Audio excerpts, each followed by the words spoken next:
کسی کو بھارت سے فنڈنگ ہے, کسی کو ایران سے کچھ حد تک انفلوئنس ہے, کسی کے اوپر کسی دوسرے فیکٹر سے انفلوئنس ہے, ملٹیپل فیکٹرز ہیں, لیکن اس میں زیادہ پرومیننٹ کچھ پڑوسی ممالک ہیں. لیکن اگر خیبر پختونخوا میں جائیں تو وہاں سچویشن بالکل مختلف ہے. وہاں پر ٹی ٹی پی, القاعدہ, اس قسم کے جو نان اسٹیٹ ایکٹرز ہیں وہ کام کر رہے ہیں, اور ان کی جو روٹس ہیں وہ افغانستان کے اندر ہیں. اب میں یہ نہیں کہوں گی کہ افغانستان ان کو ہیلپ آؤٹ کرا, لیکن افغانستان سے وہ بیسکلی پوری پلاننگ کر رہے ہیں اور اس کی ایگزیکیوشن پاکستان کے اندر ہو رہی ہے. تو ایسا نہیں ہے کہ افغانستان کی حکومت کو پتہ ہی نہیں ہوگا کہ ان کے ملک کے اندر کیا ہو رہا ہے. دونوں کی جو سینیریو ہے وہ بالکل ڈفرینٹ ہے, تو دونوں کی ہینڈلنگ بھی ڈفرینٹ ہونی چاہیے. میرا اپنا ماننا یہ ہے کہ جو وائپ آؤٹ کرنے کا پروسیجر ہے وہ ٹیکنیکلی خیبر پختونخوا سے ہونا چاہیے, کیونکہ ٹی ٹی پی کسی بھی طور پاکستان اس کو اون نہیں کر سکتا. نہ ایک ہم نے غلطی کی تھی جب پی ٹی آئی کا دور تھا کہ ان کو قومی دھارے میں لے کے آئیں گے, لیکن دیکھیں اس کا نتیجہ کیا نکلا کہ وہ لوگ مختلف علاقوں میں سیٹلڈ ہو گئے اور پھر وہیں پہ انہوں نے اپنے سلیپنگ سیلز بنائے اور وہیں سے دوبارہ وہ افیکٹو ہوئے. اچھا, اب آتے ہیں بلوچستان میں. بلوچستان کا ایک مسئلہ کیا ہے جو وہاں پہ آپریشنز ہو رہے ہیں اس کو مد نظر رکھتے ہوئے. بلوچستان کا ایشو یہ ہے کہ وہاں پر جب آپ نے علیحدگی پسند گروپوں کو دبانے کی کوشش کی تو کچھ گروپس ایسے ہیں جن کی ان علاقوں میں روٹس موجود ہیں. وہاں کے جو لوکل نوجوان ہیں وہ ان گروپوں کا حصہ بن گئے ہیں, وہ ان کو انفلوئنس کرتے ہیں, ان کو پیسے دیتے ہیں, ان کو اچھی تنخواہوں کے اوپر رکھتے ہیں. جب ان نوجوانوں کے پاس سہولیات موجود نہیں ہیں, ان کے پاس اپرچونیٹیز نہیں ہیں, ان کے پاس جابز نہیں ہیں, تو obviously وہ پھر ایک نوجوان جس کو 20,000 کی نوکری نہیں ملتی, اگر اس کو وہاں سے 50,000 کی نوکری آفر ہو رہی ہے اپنے گروپ میں شامل کرنے کے لیے, تو وہ پریفر کرے گا کہ وہ وہاں چلا جائے. بالکل. تو اس لیے پہلے آپ کو بلوچستان کو مد نظر رکھتے ہوئے پہلے وہاں کے نوجوانوں کو مصروف کرنا ہوگا, ان کو مختلف سہولیات, ان کو مراد, ان کو اپرچونیٹیز دینی ہوں گی. اس کے ساتھ پیرالل آپ کو ان تنظیموں کو ختم کرنا ہوگا. تو میرا خیال یہ ہے کہ بلوچستان اور خیبر پختونخوا دونوں کی ایسپیکٹس بالکل ڈفرینٹ ہیں. اب یہ جو گنڈا پور صاحب ہیں, ان کی رائے یہ ہے کہ آپ ٹی ٹی پی سے یا ان لوگوں سے بات کریں. وہ اس لیے یہ چاہتے ہیں بات کرنا کیونکہ وہ یہ کہتے ہیں کہ اگر آپ بات نہیں کریں گے تو اس کا ریئیکشن یہ آئے گا کہ ٹی ٹی پی دھماکے کرے گی خیبر پختونخوا میں اور دہشت گردی میں اضافہ ہوگا. تو اس لیے بہتر یہ ہے کہ آپ ان سے بات چیت کریں, یا پھر آپ ہمارے ہاتھ میں یہ پلان دیں اور ہماری جو سیکورٹی فورس ہے یا پولیس لائن ہے اس سے اس چیز کو بالکل. وہ یہ کہہ رہے ہیں کہ کئی گنا زیادہ دوبارہ سے ان کے صوبے میں آ چکے اور اس طرف تو 22,000 کے لگ بھگ. لیکن آپ ان سے پوچھیں نا 13 سال میں انہوں نے کیا کیا, یہ کیوں کئی گنا زیادہ واپس آئی دہشت گردی. صحیح بات تو ان کو سوچنا چاہیے کہ بنو انسیڈنٹ ہوا, پشاور میں کئی اٹیکس ہوئے, لیکن یہ کیوں ہوئے؟ اس لیے کیونکہ آپ کی ایگزیکیوشن. شہباز شریف صاحب کچھ باتوں کے اوپر درست اظہار خیال کرتے ہیں. وہ کہتے ہیں کہ پچھلے اتنے سالوں میں آپ کو دہشت گردی کے نام کے اوپر اتنے فنڈز فراہم کیے گئے, وہ فنڈز کہاں استعمال ہوئے؟ تو یہ چیز بھی تھوڑی سی اس کے اوپر بھی بات کرنے کی ضرورت ہے کہ آخر کہاں جا رہا ہے, کہاں جا رہا ہے. اچھا ثنا, یہ عمران خان صاحب نے جو ہے وہ پی ٹی آئی کی جو بائیکاٹ ہے سلامتی کونسل کا, اس کو انہوں نے درست فیصلہ قرار دیا. اس کو آپ کیسے دیکھتی ہیں؟ سلامتی کمیٹی کا جو اجلاس تھا کہ پی ٹی آئی نے جو بائیکاٹ کیا ہے وہ انہوں نے کہا ہے کہ یہ درست فیصلہ ہے. ہاں دیکھیے, پہلے تو میرا خیال یہ ہے کہ وہ بعد میں ان کو پتہ چلا ہوگا کیونکہ obviously ان کو تو معلوم ہے کہ اجلاس ہونا. لیکن میرا خیال یہ ہے کہ خان صاحب کو تھوڑا سا یہ سمجھنا چاہیے کہ بعض ٹائم اتنا محدود وقت ہوتا ہے کہ آپ کے پاس فیصلہ سازی کا اختیار محدود ہی ہوتا ہے. تو بجائے اس کے کہ آپ خان صاحب کے پاس جائیں, ان سے بات کریں, بیسکلی ان کو یہ لگ رہا تھا کہ شاید اس میٹنگ میں کوئی ڈیسیجن میکنگ ہوگی کہ ہم فلاں جگہ آپریشن شروع کرنا جا رہے ہیں یا فلاں جگہ ہم یہ سب کرنے جا رہے ہیں, تو اس کے لیے ہمیں پولیٹیکل پارٹیز کا ٹیک چاہیے ہوگا. اور وہی بات محمود اچکزئی صاحب نے اس دن پریس ٹاک میں کہی تھی. انہوں نے کہا تھا کہ آپ جو چیز پلان کر چکے ہیں آپ کو صرف ہماری یس اور نو چاہیے نا, مطلب آپ ہماری رضامندی چاہتے ہیں تو پھر اس میں ہم شامل ہو کے کیا کریں. تو یہ بڑا امپورٹنٹ اسٹیٹمنٹ تھا. لیکن میرا خیال یہ ہے کہ اس کمیٹی کے اجلاس میں بہت کچھ ڈیسائیڈ نہیں ہوا.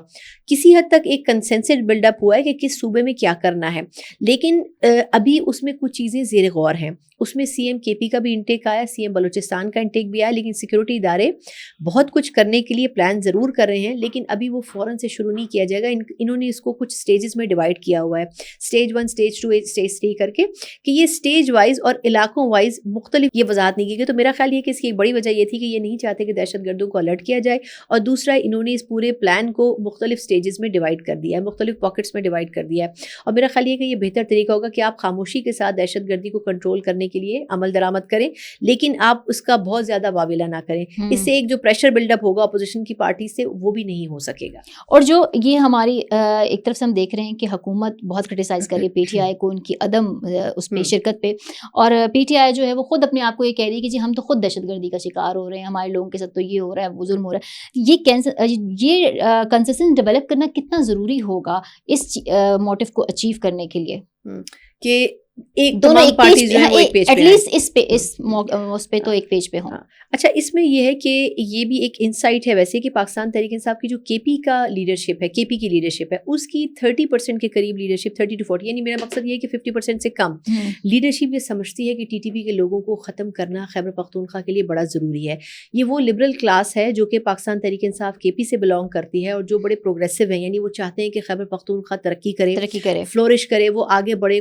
کچھ چیزوں کے اوپر کام بھی ہوتا ہے. جب پرویز خٹک صاحب کا دور تھا پاکستان تحریک انصاف کا, تو اس وقت بہت ساری چیزیں بڑی ایڈوانس ہوئی تھی. خیبر پختونخوا میں بڑا گروم ہوا تھا, بہت لائم لائٹ میں آیا تھا.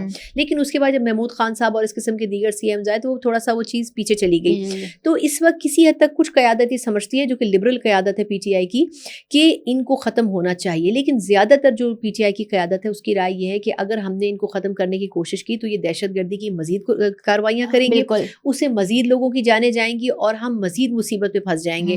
تو اس لیے ان سے بات چیت کے ذریعے اس چیز کو ختم کیا جائے. لیکن میرا خیال نہیں ہے کہ ٹی ٹی پی سے آپ بات چیت کر کے ان کو ختم کر سکتے ہیں. اوکے, اچھا سنا لاسٹ اس میں آ جاتے ہیں. جے آئی ٹی جو پی ٹی آئی والوں کو بلا رہی ہے, علیمہ خان کو بھی بلایا گیا. اچھا وہ یہ کہہ رہی ہیں کہ مجھ سے یہ پوچھا جا رہا ہے کہ آپ سوشل نیٹ ورکس چلاتی ہیں یا نہیں, لیکن یہ خبر بھی گردش کر رہی ہے کہ انہوں نے خود بتایا ہے کہ جبران الیاس کو ٹویٹس وہ دیتی ہیں. تو جبران الیاس جو ٹویٹ کرتے ہیں ان میں بہت سے اینٹی اسٹیٹ ٹویٹس بھی ہوتے ہیں. تو کیا وہ اس چیز کا اقرار کر رہی ہیں کہ واقعی اینٹی اسٹیٹ ٹویٹس میں کہیں ان کا بھی عمل دخل ہے؟ اچھا ایک تو یہ کہ وہ علیمہ صاحب نے تھوڑی سی ویگ گفتگو کی ہے, لیکن وہ پھنسی بھی اس چیز میں اس وجہ سے ہے کیونکہ ان کے کچھ اسکرین شاٹ شیئر ہوئے تھے کچھ عرصے پہلے, جس میں وہ اپنے سوشل میڈیا کے جو امپلائی تھے ان کو کچھ گائیڈ کر رہی تھی کہ یہ چیز ہونی چاہیے, یہ چیز نہیں ہونی چاہیے. اچھا لیکن دیکھیں یہ تو ایسا تو ہے.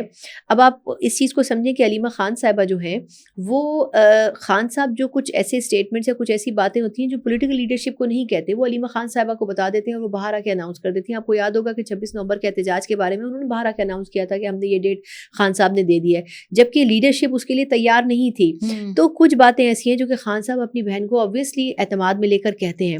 تو اگر وہ یہ کہہ رہی ہیں کہ وہ لوگوں کے ساتھ رابطے میں ہیں تو اس میں کسی حد تک صداقت ہوگی. لیکن اس میں یہ بھی ہمیں سمجھنا چاہیے کہ جبران الیاس صاحب بہت ساری چیزوں کو مینیپولیٹ کر کے بھی ٹویٹ کرتے ہیں. ان کا پاکستان میں کوئی اسٹیک نہیں ہے.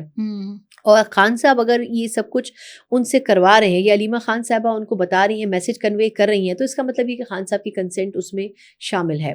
ورنہ ادروائز جس قسم کے ٹویٹس خان صاحب کے اکاؤنٹ سے ہو رہے ہوتے ہیں وہ ایز اے پولیٹیکل لیڈر نہیں ہونے چاہیے.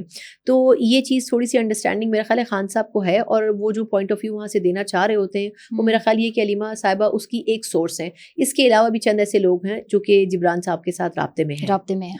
بہت شکریہ ثنا آپ کا. Thank you so much.